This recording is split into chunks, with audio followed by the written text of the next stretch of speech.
Oke, sudah dibahas oleh pemakalah mengenai mediasi dan arbitrasi.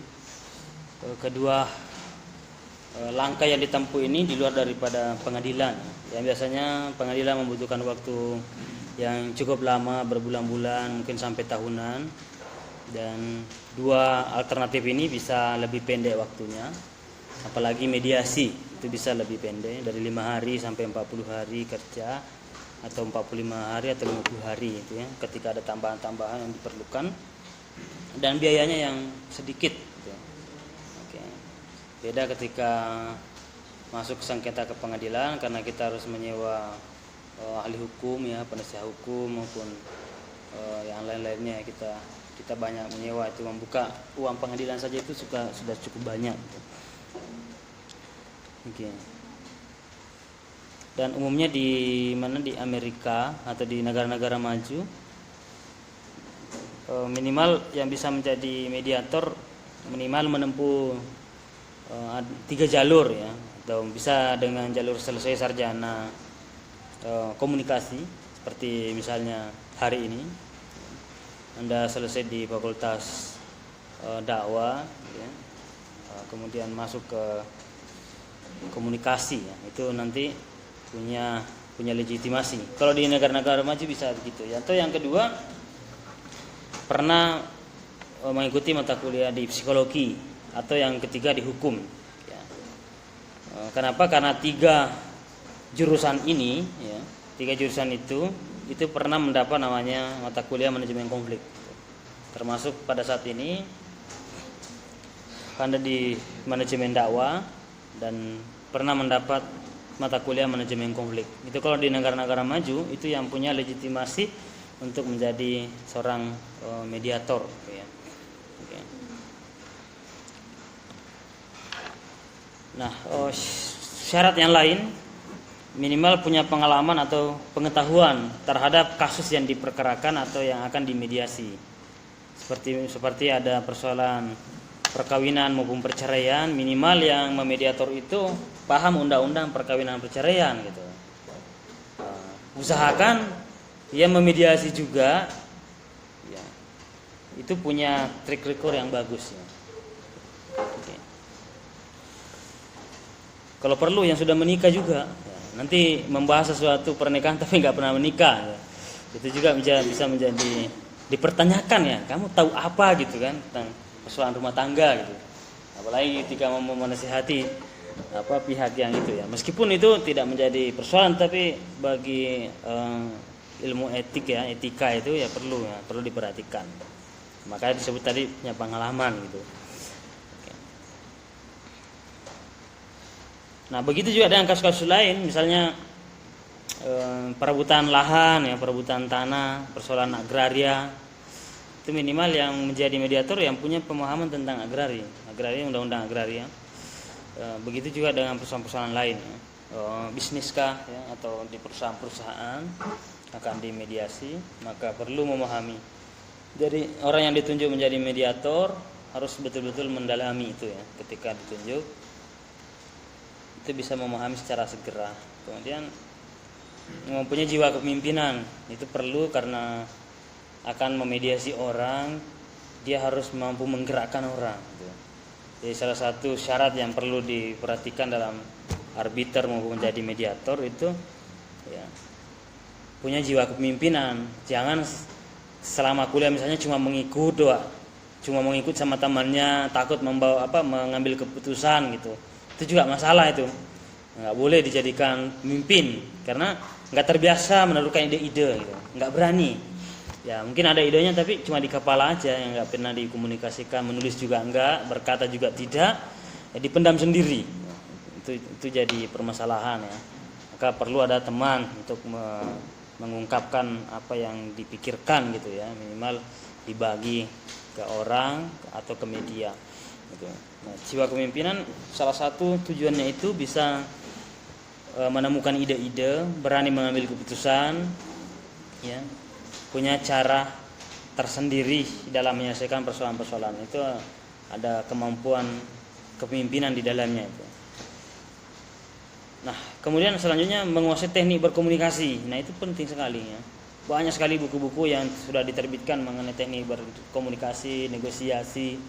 Itu penting untuk dibaca sebagai modal sebelum selesai menjadi sarjana itu, karena setelah menjadi sarjana Anda punya tugas yang cukup banyak ya, cukup banyak dimanapun itu perlu komunikasi, itu sangat penting. Bagaimana Anda bisa berkomunikasi dengan atasan, bawahan, teman-teman, ya mampu berkomunikasi teman di waktu yang formal, itu semuanya penting untuk dikuasai. Bagaimana waktu-waktu bercanda gitu, itu penting ya.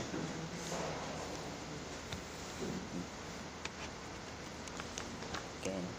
Mempunyai pengalaman atau pemahaman mengenai hal-hal yang dipersingkatakan ya, itu sudah tadi. Oke, ini ada peran mediator. Dia cuma fasilitator, tidak menjadi pengambil keputusan. Itu terutama dari pihak mediator. Dia cuma bisa memberikan fasilitas komunikasi, tetapi bukanlah dia yang menentukan. Tidak boleh berpihak kepada siapapun. Dia harus berdiri di tengah ya. Artinya yang menjadi mediator itu, maka dia tidak boleh berpihak ke kelompok A, kelompok B, atau si A atau si B atau si C, tidak. Dia harus berada di tengah-tengah dan memberikan pemahaman terhadap satu sama lainnya itu.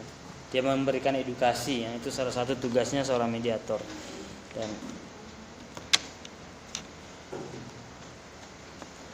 membantu pihak yang terlibat memahami pihak orang lain atau hak-hak orang lain itu ya. Ataukah membantu pihak yang berkonflik untuk memahami masalah dengan berbagai sudut pandang. Jangan hanya satu sudut pandang saja, tapi beberapa opsi-opsi yang ditawarkan kepada orang yang konflik ya, itu salah satu tugas dari mediator. Membuka pandangannya para orang yang berkonflik itu, membuka cara pandang yang lain gitu. Adakah jalur yang mesti ditempuh lebih bagus dan sebagainya. Atau dia mampu mendefinisikan satu isu serta memberikan opsi-opsi yang memuaskan. Tidak menyudutkan, tapi memberikan opsi-opsi yang memuaskan, bisa dipilih. Itu seorang mediator yang bagus. Kemudian pertanyaan yang lain juga mengenai hambatan jadi mediator.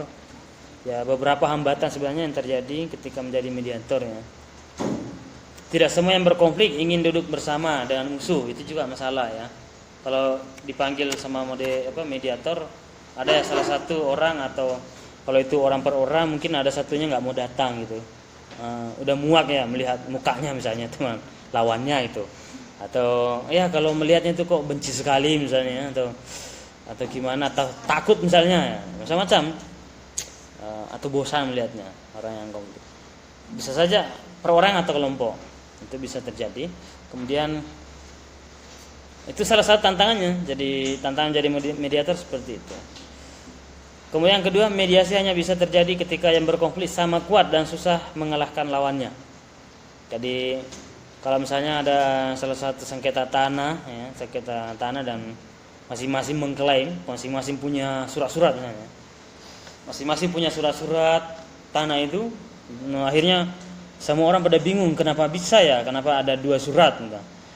Nah, hal seperti ini akan memudahkan mediator menyelesaikan persoalannya karena sama-sama kuat.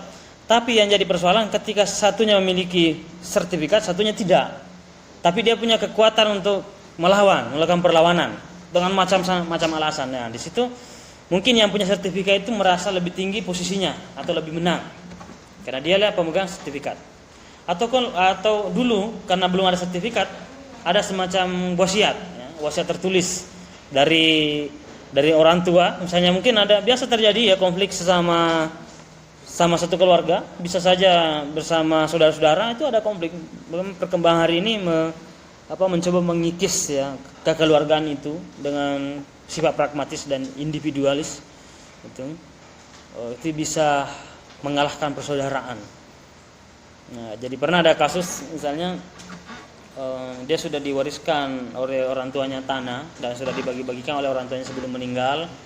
Tetapi ketika orang tuanya sudah puluhan tahun meninggal, anak pertama, anak kedua, anak ketiga misalnya ada 3 anak, kemudian anak pertama misalnya sudah menjual semua tanahnya, sudah pergi ke tempat lain, tetapi masih belum puas entah sukses atau tidak, tapi ingin kembali ya merebut lagi lahan dari adik-adiknya misalnya atau saudaranya yang lain. Itu banyak seperti itu. Nah, kemudian meminta dibagi lagi, ya, atau meminta bagian lagi, merasa awalnya itu belum puas ya, atau belum cukup gitu. Nah, kemudian ingin merebut lahannya seperti itu, ya, ingin merebut lahan dari saudara-saudaranya. Nah, posisi saudara-saudaranya ini punya sertifikat misalnya. Kemudian yang menggugat ini anak pertama atau pihak pertama yang menggugat itu merasa dia punya kekuatan. Pertama misalnya dia wartawan ya, dia berpendidikan tinggi, dia punya pejabat-pejabat yang tinggi, dia punya channel itu ya, para hakim. Itu merasa dirinya lebih hebat itu.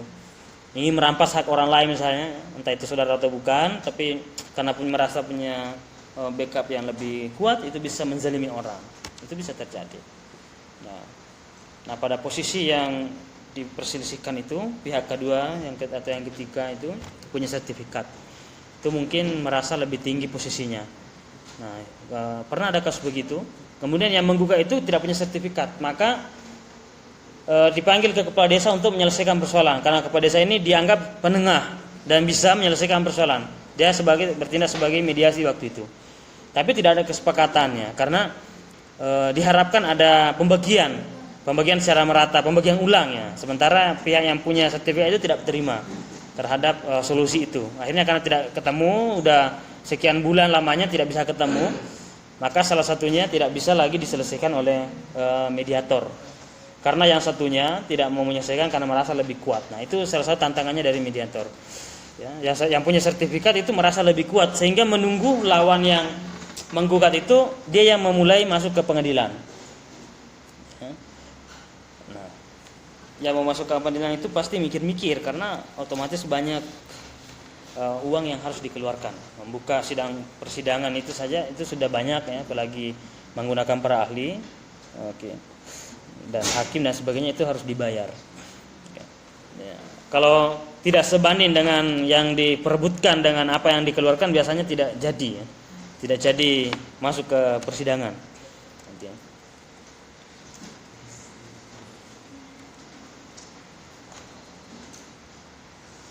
Oke, ini yang ketiga tadi, ketika menganggap objek konflik sama penting. Nah, kalau ada salah satu menganggap itu tidak penting, itu tidak bisa dimediasi. Kecuali sama-sama menganggap permasalahannya itu penting, itu bisa dimediasi. Itu hambatannya dari seorang mediator.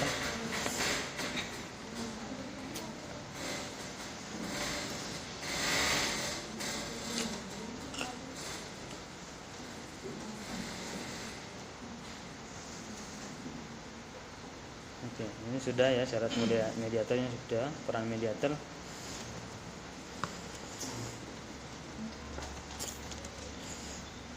Oke, mungkin seperti itu tambahan hari ini. Nanti di